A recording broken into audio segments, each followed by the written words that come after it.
नमस्कार सार बैद्यসকল সদ্য অসম प्राथमिक शिक्षक सम्मिलनीर सम्पादक प्रधान रातुल चंद्र गोस्वामी डांगरियाई प्रधान शिक्षकर पदक विकलांग सन्ताনৰ লগত तुलना কৰিছে।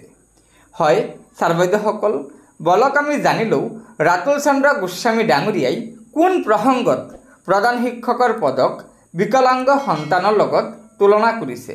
तार आगते आपनालोকক এটা অনুগ্रह কৰি লগৰ বন্ধুবৰ্গক এই ভিডিঅ'টো শ্বেয়াৰ কৰি আজিৰ এই গুৰুত্বপূৰ্ণ খবৰটো জনাই দিব। 1975 চনত অসমৰ বিদ্যালয়সমূহ প্ৰাদেশিকৰণ হৈছিল। সেই সময়ত ৰাজ্য চৰকাৰে যিকোনো কাৰণতে নহওক কিয় প্ৰাথমিক বিদ্যালয়ত প্ৰধান শিক্ষকৰ পদ সুকীয়াকৈ নিদিলে।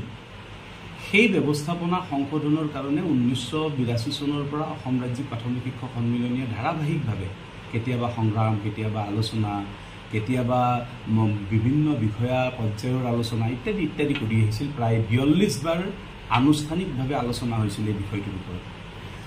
2022 চনৰ মে মাহৰ পৰা আগষ্ট মাহলৈকে ধাৰাবাহিকভাৱে ৰাজ্যিক সন্মিলনীয়ে বিভিন্ন ধৰণৰ কাৰ্যসূচী লৈছিল। টেবলেট ঘূৰাই দিয়া, ৰাইজৰ লগত মত বিনিময় কৰা, প্ৰায় 2.5-3 লাখ আমি গণস্বাক্ষৰ কৰি মাননীয় মুখ্যমন্ত্ৰী ডাঙৰীয়াক আমি অনুৰোধ কৰিছিলোঁ যে প্ৰাথমিক বিদ্যালয়ত প্ৰধান শিক্ষকৰ পদ সৃষ্টি কৰি দিয়ক।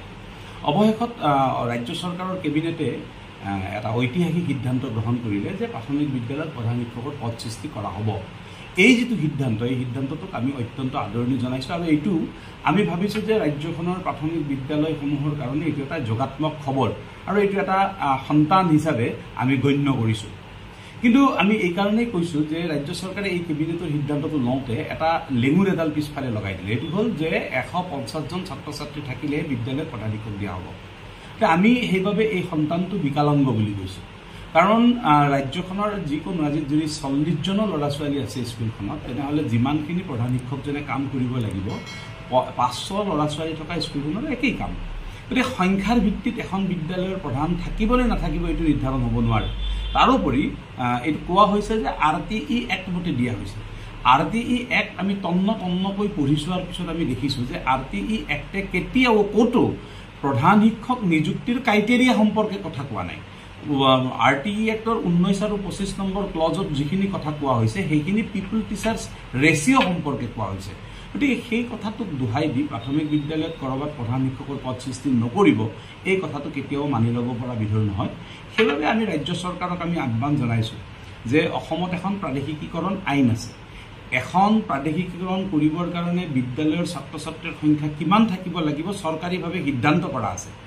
সেই প্ৰাদেশিকৰণ আইনৰ আওতাত যিমান ছাত্ৰ ছাত্ৰী হ'লে এখন বিদ্যালয় প্ৰাদেশিকীকৰণ কৰে সিমান ছাত্ৰ ছাত্ৰী থকা প্ৰতিখন বিদ্যালয়ত প্ৰধান শিক্ষকৰ পদ দিব লাগিব।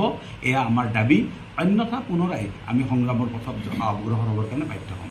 গতিকে ছাৰ বাইদেউসকল আপোনালোকে নিশ্চয় জানিব পাৰিলে যে ৰাতুল চন্দ্ৰ গোস্বামী ডাঙৰীয়াই কোন প্ৰসংগত ৰাজ্যৰ প্ৰধান শিক্ষকৰ পদক বিকলাংগ সন্তানৰ লগত তুলনা কৰিছে। গতিকে লগৰ বন্ধুবৰ্গক এই ভিডিঅ'টো শ্বেয়াৰ কৰি ৰাতুল গোস্বামী ডাঙৰীয়াৰ আজিৰ এই গুৰুত্বপূৰ্ণ মন্তব্যকেইটা জনাই দিব। তাৰ লগতে আপোনালোকক এটা অনুগ্ৰহ কৰি নতুনকৈ অহা ছাৰ বাইদেউসকলে পৰৱৰ্তী সময়ত ৰাজ্যৰ শিক্ষক কৰ্মচাৰীসকলৰ বিভিন্ন খবৰসমূহ পোনপ্ৰথমে পাবলৈ আমাৰ এই চেনেলটো ছাবস্ক্ৰাইব কৰি ল'ব। ধন্যবাদ।